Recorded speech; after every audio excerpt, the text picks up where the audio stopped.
मैं महिलाओं का इसलिए अवध कर रहा हूँ कि आप लोग भी अपनी अपनी महिलाएं जिनके पास हैं अपने साथ अपने संघर्ष में जिस दिन जोड़ लोगे ये देश बदल जाएगा, इस देश का संविधान बन जाएगा। नारी शक्ति को जगाना हमारा सबसे प्राथमिक कार्य होना चाहिए।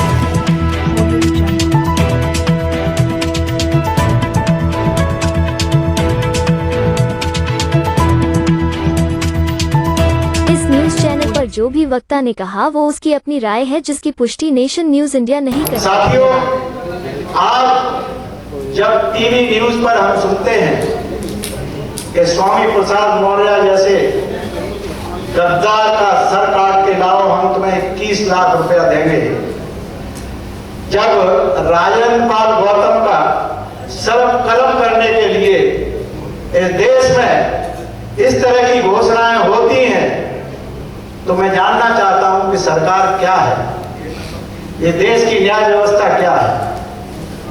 क्या यही हम अपने देश को बनाने के लिए इस संविधान की विधाएं रखते हैं? आज आप लोगों के कान खड़े हो जाना चाहिए, हमारी सोच बननी चाहिए। सदियों पहले जो हमको गालियां दी जाती रही, जो हमारे शोषण के तरीके गिरोहबद्ध तरीके से गिरोह बना करके जिस तरह से हमें प्रताड़ित किया जाता रहा, आज जब हमने अपनी आवाज सिर्फ इतना कहा कि हमारा भी कोई सम्मान है, हमको ये गाली दी गई है आपके इन ग्रंथों में, तो आपने देखा भाषाएं बदलने लगी, तर्क बदलने लगे, आपके ऊपर प्रभाव डालने के लिए हर तरह के वो कुचक्र चले जाने लगे। ये आज से नहीं है और इस कुचक्र की जड़ आपको समझना बहुत जरूरी है। मैं समय को देखते हुए अपनी बातें चंद मिनटों में कहूंगा। वो वक्त जिसे भक्ति काल का युग कहा जाता है, वो भक्ति काल का युग नहीं था। ये ब्राह्मणवादी एक चाल है जो भक्ति के रूप में कही जाती है, वो उस समय का ब्राह्मण विरोधी आंदोलन था जिसमें गुरु नानक, नामदेव, रविदास, कबीर, जिन्होंने खुलकर इस बात के लिए कहा कि देश को बर्बाद अगर किसी ने किया है तो ब्राह्मण ने अपनी जातिवादी व्यवस्था बना के किया है। सदियों के शोषण को हम चुप इसलिए सहते रहे क्योंकि हमारे पास विकल्प नहीं था, हमारे पास जवाब नहीं थी। और आज अगर गुरु ग्रंथ साहब नहीं होते तो रविदास नहीं होते कहीं, कबीरदास नहीं होते कहीं, और भंते सत्ता अनागारिक अगर श्रीलंका से चल के भारत में आए हुए होते तो इस देश का बौद्ध धर्म भी नहीं बचा होता। हमें धन्यवाद करना चाहिए अंग्रेजों का, जिन्होंने बौद्ध की इस तरह की शक्ति को उन्होंने संचित किया, उस भाषा और विचार को संचित किया। यह सोचने की बात है।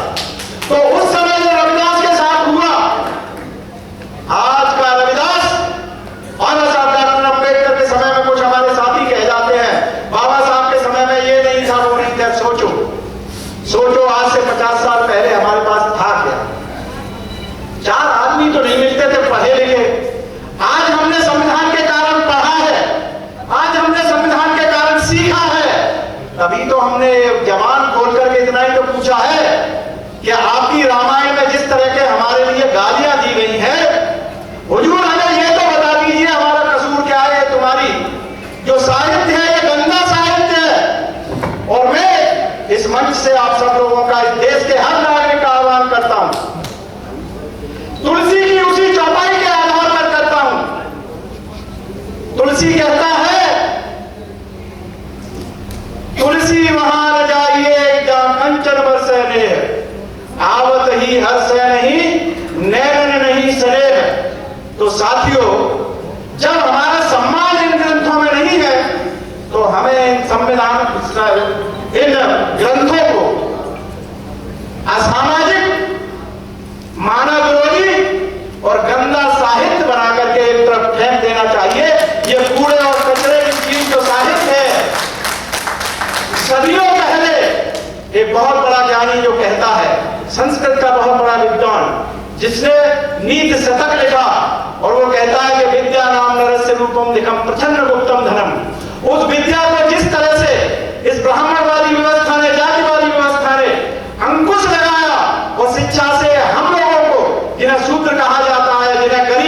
कमेरा वर्ग कहा जाता है, इन सबको अपमानित किया जाता रहा। और आज जब हम अपने अपमान को बदलने के लिए अपने सम्मान की बात करते हैं तो हमारे सर कलम करने की बात होती है, हमारे संविधान को भी कलम करने की बात होती है। हम इस देश की न्यायपालिका से पूछना चाहते हैं, हम इस देश की न्यायपालिका से ये जानना चाहते हैं कि आप ब्राह्मणवादी न्यायपालिका है या संविधानवादी न्यायपालिका है। हमारे देश की सरकार भारत के संविधान को मानेगी या आप ब्राह्मणवादी जाति व्यवस्था मनु व्यवस्था को मानेंगे। हम इसके विरोध में खड़े होना चाहते हैं और समय आ गया है अपने उन धूर्त नेताओं को भी जगाने का कि या तो एकजुट हो जाइए। आज देश का संविधान खतरे में है, देश खतरे में है और इस देश को कभी भी देश नहीं बनने दिया। वो एक जातिवादी व्यवस्था बनाने वाली एक कौम है जो हर समय जाति के नाम पर घृणा फैलाती है। इससे लड़ना अब हमारी जिम्मेदारी है। भाई स्वामी प्रसाद मौर्य ने जो संकल्प लिया है, जो अपनी बात कही है, कोई संकल्प नहीं बात कही है, ये अपमानजनक टिप्पणियां आपके ग्रंथों में लिखी गई है। इसके लिए आप क्या निर्णय लेना चाहते हो? उन्होंने इसके तर्क देने शुरू कर दिए। तो फिर इस तर्क में अगर बीएसपी का एक आंदोलन चलता है जो कहता है कि तिलक तराजू और तलवार, तो वो भी सही है। अगर तुम्हारी बात ये सच है तो वो सच क्यों नहीं है? हमारे लिए एक आदर्श वाक्य चला था कि मिले मुलायम काशी राम, हवा हो गए जय श्री राम। इस देश को बर्बाद करने के लिए उस गठन को किस तरह से तोड़ने के लिए तो प्यारी वाजपेयी जी ने कहा था कि हमारे पास सामने तो ये लक्ष्य था कि इनको मिलने नहीं देना है और उसे तोड़ करके उन्होंने जिस तरह से हमें एहसास दिलाया और हम उसके लिए उन्हें शुक्रगुजार मानते हैं। हम तो इस मोदी सरकार को भी शुक्रगुजार मानते हैं, हम उत्तर प्रदेश की सरकार को भी शुक्रगुजार मानते हैं। उन्होंने वक्त रहते हमारे गाल पर तमाचे मारने शुरू कर दिए हैं जिससे हमारी आंखें खुली और हम पूछ रहे हैं हमारा अपमान क्यों होता है। तो उस अपमान से अगर जिंदा अपने आप को कौम कहलाना है, बाबा साहब डॉक्टर अम्बेडकर के संविधान को बचाना है, तो जितना भी ओबीसी एससी और माइनॉरिटी के लोग हैं, संविधान और देश को बचाने के लिए एकजुट होना तुम्हारी आवश्यकता है, ये जरूरत है। और इसको तोड़ने के लिए जो कुकर कुत्ते की तरह से राजनीतिक दल अपने अपने उम्मीदवार खड़े करके कोई 10%, कोई 2%, कोई 3% ले जाता है, इनको वोट नहीं देना है, इन्हें एक सबक देना है। और साथियों इसके साथ ही मैं सिर्फ एक बात कहूंगा, ये जातिवाद और अछूतपन ओबीसी एससी में जो चल रहा है उसमें एससी के लोग आपस में एक दूसरे के साथ न खान पान करते हैं, न रोटी बेटी करते हैं। तुमसे सबसे निवेदन है जो भी सुन रहे हो, आपस में एक दूसरे के साथ खान पान शुरू कर दीजिए। एक दूसरे के साथ में बिना झिझक चौके चुगले तक जाने का जब आपको अधिकार मिल जाएगा, एक डर खत्म हो जाएगा, हमें भाईचारा बढ़ जाएगा। और जब भाईचारा बढ़ जाएगा तो हम एक दूसरे के साथ जुड़ जाएंगे। और जब तक ऐसा नहीं करते हो तो तुमसे बड़ा बेईमान और कोई नहीं हो सकता है। इसलिए मैं आप लोगों से आह्वान करता हूं, यहां से जाने के बाद अपनी मलिन बस्ती में जरूर जाइए।